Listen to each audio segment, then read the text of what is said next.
भारत की राजनीति में एक ऐसी शक्ति है जो सत्ता में नहीं दिखती पर सत्ता की हर धड़कन को महसूस करती है।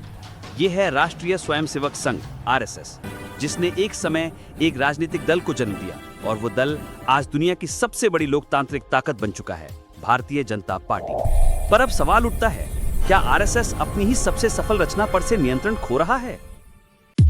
विचार की जन्म कथा। कहानी शुरू होती है नागपुर से। साल था 1925, दशहरा का दिन। डॉक्टर केशव बलिराम हेडगेवार ने आरएसएस की स्थापना की, पर इस कहानी की जड़ें इससे कहीं गहरी थीं।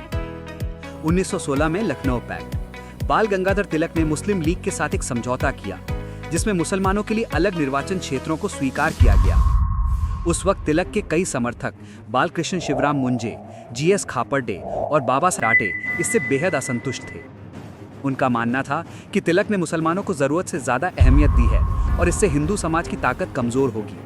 1920 में तिलक का निधन हुआ और उनके बाद कांग्रेस की बागडोर महात्मा गांधी ने संभाली। पर तिलक के अनुयायियों को पता था कि गांधी कांग्रेस को जन आंदोलन तो बना देंगे, पर वो आंदोलन हिंदू आत्मबल को नहीं बल्कि धार्मिक समरसता को बढ़ाएगा।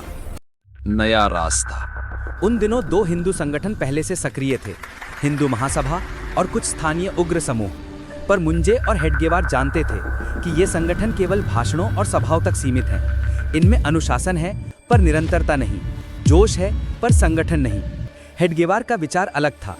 उन्होंने कहा, हमें राजनीति नहीं समाज को गढ़ना है। इसलिए आरएसएस की नींव रखी गई, एक ऐसी संस्था जो रोजाना जीवन में राष्ट्र निर्माण का अभ्यास करे। न कोई भाषण, न कोई चुनाव, बस शाखा जहां रोज सुबह युवाओं में अनुशासन, एकता और सेवा की भावना पैदा की जाए। विचार से राजनीति तक। आरएसएस राजनीति से दूर रहा, पर उसका विचार एक बीज की तरह धीरे धीरे भारतीय राजनीति के जमीन में फैल गया।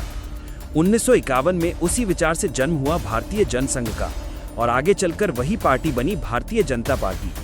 आरएसएस ने नारे नहीं बल्कि नायक दिए, श्यामा प्रसाद मुखर्जी से लेकर अटल बिहारी वाजपेयी तक।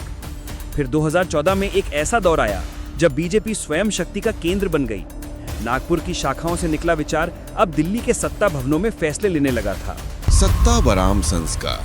आरएसएस, जिसने हमेशा कहा कि वो राजनीतिक संगठन नहीं है, अब देख रहा है कि उसकी राजनीतिक शाखा उससे बड़ी, शक्तिशाली और स्वतंत्र होती जा रही है। बीजेपी अब सिर्फ विचारधारा नहीं, एक ब्रांड है, एक चुनावी मशीन है जिसे हर राज्य, हर जाति, हर वर्ग में विस्तार करना है। संघ चाहता है अनुशासन और वैचारिक एकता, बीजेपी चाहती है विस्तार और सत्ता। नागपुर और दिल्ली के बीच की दूरी अब सिर्फ भौगोलिक नहीं रही, ये विचारों की दूरी बन गई है। भविष्य की रेखा। एक सदी पहले हेडगेवार ने जो सपना देखा था वो आज अपने चरम पर है। पर हर रचना की तरह एक दिन रचयिता को अपने सृजन को स्वतंत्र छोड़ना ही पड़ता है। क्या आरएसएस अब वही कर रहा है या क्या बीजेपी ने गुरु को पीछे छोड़ दिया है?